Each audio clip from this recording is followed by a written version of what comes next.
दरअसल 24 नवंबर को सर्वे की टीम जामा मस्जिद का सर्वे करने पहुंची थी। अब इस दौरान बड़ी संख्या में लोग जुट गए। भीड़ ने पुलिस टीम पर पत्थर फेंके। इसके बाद हिंसा भड़क गई थी। ये चीजें रिपोर्ट हुई थी, ये सब हमने भी देखा। इसमें गोली लगने से 4 लोगों की मौत हो गई थी।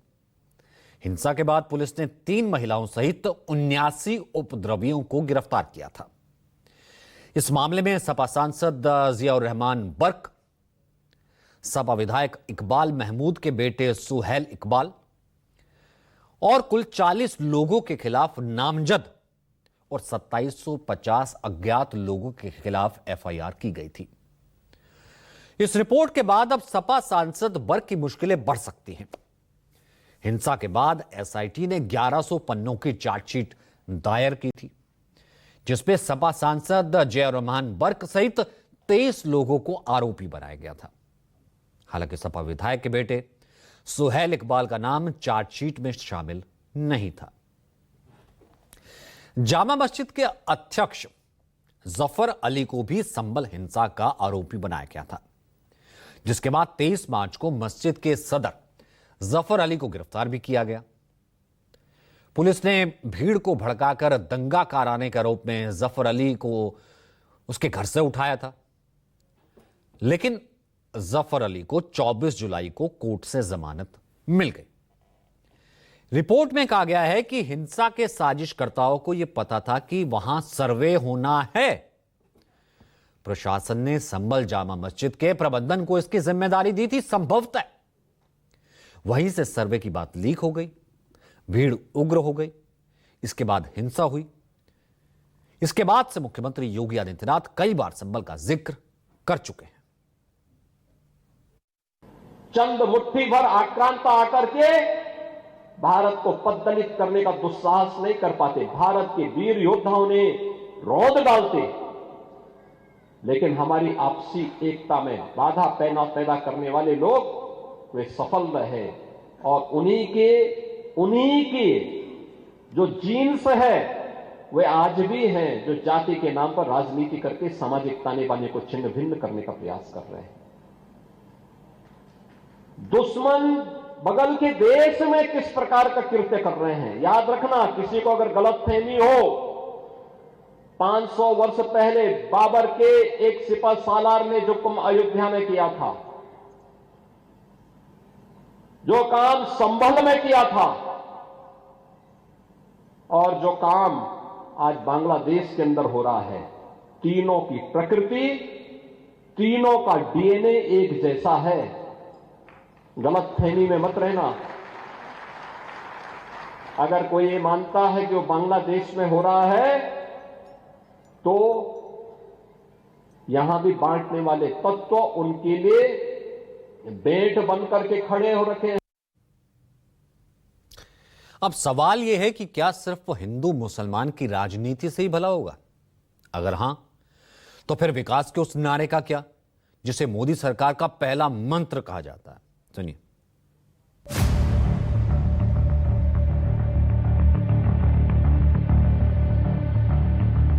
पूरी धरती को नरक बनाने की साजिश का हिस्सा था, जिसके तहत कभी काशी में काशी विश्वनाथ मंदिर, कभी अयोध्या में श्री राम जन्मभूमि, कभी मथुरा में श्री कृष्ण जन्मभूमि,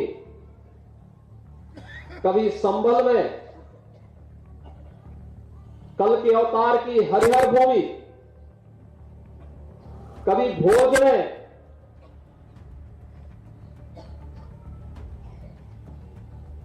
ज्ञान के विस्तात्री देवी मां सरस्वती के पावन मंदिर को नष्ट किया जाता है, तोड़ा जाता है, अपवित्र किया जाता है।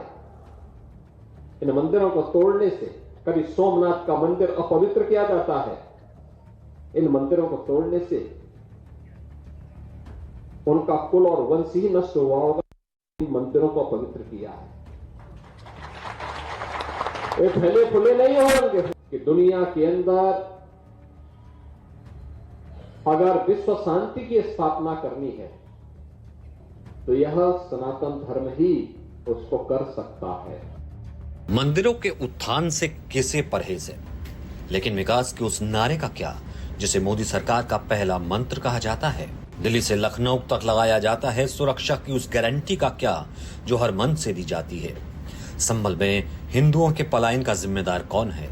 सौहार्द बनाए रखने और सुरक्षा देने की जिम्मेदारी तो सरकार की होती है। दंगा रोकने की जिम्मेदारी भी सरकार की होती है। जब जब पलायन हुआ और रिपोर्ट के मुताबिक उत्पीड़न हुआ, क्या उस वक्त की सरकार जिम्मेदार नहीं थी। जिसकी भी सरकार हो, जवाबदेही उसी की होती है। रिपोर्ट आई, सियासत आई, मुद्दों के बजाय रिपोर्ट मंदिर और मुसलमान के इर्द गिर्द सिमट गई। संभल में पिछले 9 साल से जो हिंदू पलायन किए हैं, इसके लिए भाजपा सरकार दोषी और जिम्मेदार है। 9 साल से उत्तर प्रदेश में भाजपा की सरकार है और भाजपा की सरकार लगातार पूरे प्रदेश में सांप्रदायिक तनाव, हिंसा और नफरत फैलाने की जिम्मेदार और दोषी है। संभल की रिपोर्ट ऐसे वक्त में आई है जब 27 के सिंहासन की सियासत शुरू हो चुकी है। महज 1 साल बाद यूपी में चुनाव है और संभल की रिपोर्ट 27 की सियासत की बिसात है। बीजेपी अयोध्या वाराणसी टू संभल इसी रास्ते 27 में प्रयोग करेगी। अयोध्या बीजेपी के हिंदुत्व का सेंटर पॉइंट बन चुकी है। लोकसभा यूपी उपचुनाव में भुनाने की कोशिश की गई। ज्ञानवापी मस्जिद सर्वे को बीजेपी ने मुद्दा बनाया। हिंदू वोट बैंक पर निशाना साधा। मथुरा शाही ईदगाह मस्जिद को भी सियासत के सेंटर में ले आई, जिसका जिक्र बार बार योगी ने किया है। चुनाव में बीजेपी का कोर मुद्दा है। संभल शाही मस्जिद सुर्खियों में है। इसका सर्वे योगी राज में हुआ, जिसके जरिए हिंदू एकता का मैसेज देने की कोशिश की गई। जाहिर है 2027 का चुनाव बीजेपी हिंदुत्व के सहारे ही उतरेगी। 80-20 के नारे और कटेंगे तो बटेंगे के नारे गूंज सकते हैं। जाति को आपस में लड़ा करके बांग्लादेशी घुसपैठियों को, रोहिंग्या मुसलमानों को आपकी जमीनों को कब्जा करवा करके आपके संसाधनों पर लूट खसोट करवाएगी। और इसीलिए तो मैं आपसे बार बार कह रहा हूं, बटे थे बहनों और भाइयों, तो अयोध्या का अपमान झेलना पड़ा था। बटे थे तो पाकिस्तान और बांग्लादेश बन गया। बटे थे तो काशी में अपमान झेलना पड़ा था। बटे थे तो बहन बेटियों की इज्जत के साथ खिलवाड़ हुआ था। इसलिए बटे थे तो कटे थे, कटेंगे तो कटेंगे। एक रहना है, एक रहेंगे तो सेफ रहेंगे, नेक रहेंगे। सवाल यही है कि विकास, रोजगार और किसानों की बात कौन करेगा। मानस श्रीवास्तव और अशोक तिवारी की रिपोर्ट, न्यूज़ 24।